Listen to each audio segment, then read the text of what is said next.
नमस्कार, स्वागत है आपका हमारे चैनल पर। मैं हूं आपके साथ शिप्रा सैनी। दिल्ली में एमसीडी चुनावों के बाद अब मेयर और डिप्टी मेयर पद के लिए जो चुनाव होना है उसके लिए आम आदमी पार्टी और बीजेपी के बीच लगातार जंग देखने को मिल रही है। दरअसल पहले आम आदमी पार्टी ने मेयर और डिप्टी मेयर पद के लिए अपने उम्मीदवार चुनावी मैदान में उतारे, वहीं बीजेपी ने जाहिर तौर पर इसको लेकर कोई दिलचस्पी नहीं दिखाई। बीजेपी ने अपने उम्मीदवार उतारने से साफ इनकार कर दिया, लेकिन उसके बाद बीजेपी ने भी अब मेयर और डिप्टी मेयर पद के लिए अपने उम्मीदवार चुनावी मैदान में उतार दिए हैं। तो जाहिर तौर पर इस तरह से ये मुकाबला अब बेहद दिलचस्प होता दिखाई दे रहा है। सवाल ये है कि मेयर पद के जो चुनाव होगा उसमें क्या कोई बड़ा खेला होगा, ये बड़ा सवाल है। लेकिन पहले जो बीजेपी इन चुनावों के लिए दिलचस्पी नहीं दिखा रही थी, अब कहीं ना कहीं दिल्ली में मेयर और डिप्टी मेयर पदों के लिए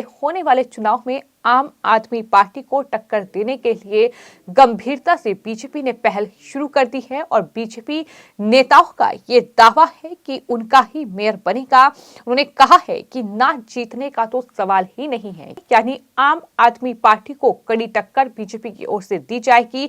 पहले पार्टी ने ये संकेत दिए थे कि वो इन चुनावों में बाहर बैठेगी, लेकिन अब बीजेपी के नेता ये दावा कर रहे हैं कि उनके उम्मीदवारों की ही जीत होगी, उनके उम्मीदवारों का जीतना तय है। एमसीडी चुनाव के नतीजे आने के बाद तत्कालीन दिल्ली बीजेपी अध्यक्ष आदेश गुप्ता ने ये कहा था कि उनके पार्षद एक मजबूत विपक्ष के रूप में कार्य करेंगे।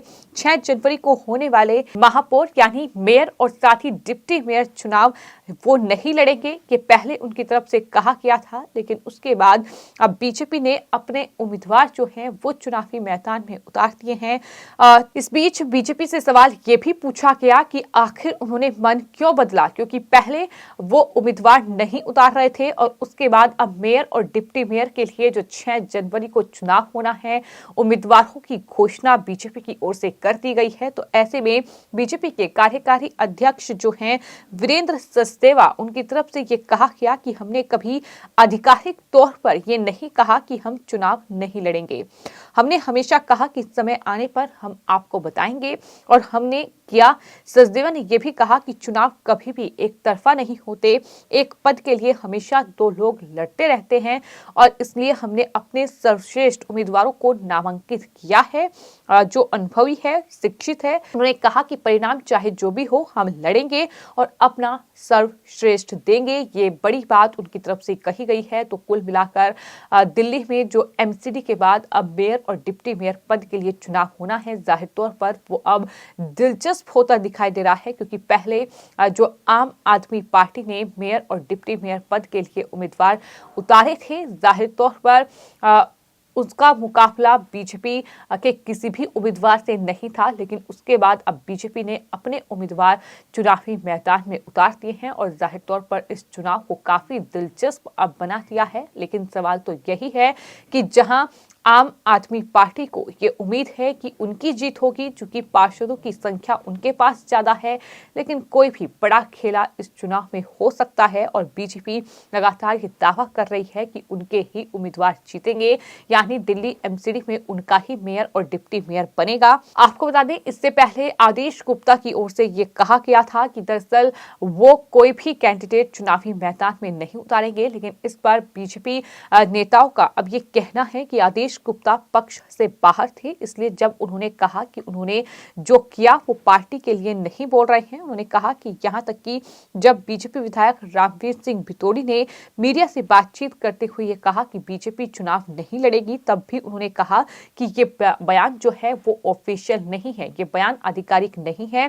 बीजेपी के पास 105 सीटें हैं, जिसमें एक निर्दलीय भी शामिल है जो हमारे साथ आया है। हमें चुनाव क्यों नहीं लड़ना चाहिए, ये उनकी तरफ से लगातार कहा जा रहा है। तो जाहिर तौर पर एमसीडी में अब भले ही जीत आम आदमी पार्टी की हुई हो, लेकिन बीजेपी ने भी कड़ा मुकाबला आम आदमी पार्टी को दिया है। जिस तरह से 105 सीटें 250 में से बीजेपी को हासिल हुई है, तो ऐसे में एमसीडी में बड़ा खेला बीजेपी कर सकती है, ये लगातार लोग भी कह रहे हैं। जिस तरह से एमसीडी का ये पूरा चुनाव हुआ और इस चुनाव में बीजेपी ने आम आदमी पार्टी को कड़ी टक्कर देते हुए 105 सीटें हासिल की। हालांकि बहुमत जो है वो आम आदमी पार्टी के पास है, जीत उनकी हुई है, लेकिन बावजूद इसके अब बीजेपी ने अपने उम्मीदवार जो हैं वो चुनावी मैदान में उतार दिए हैं। आपको बता दें, दिल्ली मेयर का चुनाव लड़ने की घोषणा बीजेपी ने की और इसी के साथ बीजेपी ने अपने मेयर पद का जो उम्मीदवार है उसकी घोषणा कर दी है। बीजेपी ने राष्ट्रीय महिला मोर्चा की अध्यक्ष रेखा गुप्ता को एमसीडी में मेयर पद के लिए उम्मीदवार घोषित किया है। तो रेखा गुप्ता जो है वो एमसीडी में बीजेपी की मेयर पद की उम्मीदवार होंगी।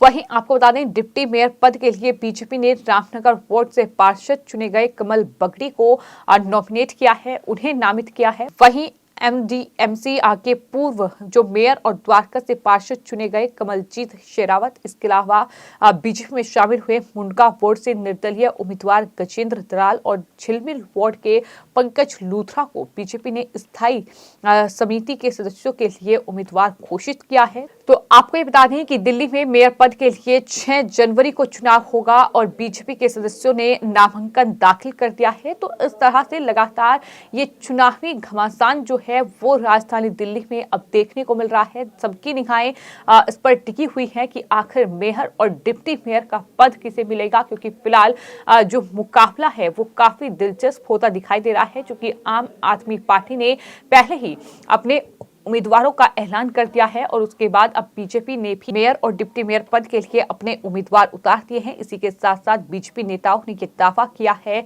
कि जीत तो उनकी ही होगी, जीत उनके उम्मीदवारों की ही होगी, ना जीतने की तो कोई वजह ही नहीं है। तो इस तरह से बीजेपी अपनी जीत को लेकर काफी आश्वस्त नजर आ रही है, लेकिन देखना दिलचस्प होगा कि आखिर बीजेपी जो दावा कर रही है कि वो जीतेगी, आखिर ये कैसे मुमकिन हो पाएगा, क्योंकि फिलहाल पार्षदों की जो संख्या है वो आम आदमी पार्टी के पास ज्यादा है, वहीं बीजेपी के पास सिर्फ 105 पार्षद हैं। तो ऐसे में आखिर बीजेपी किस तरह से जीत हासिल करेगी ये देखना होगा। फिलहाल आपकी इस पूरे मामले पर क्या राय है, हमें कमेंट बॉक्स में जरूर लिखें और चैनल को सब्सक्राइब करें।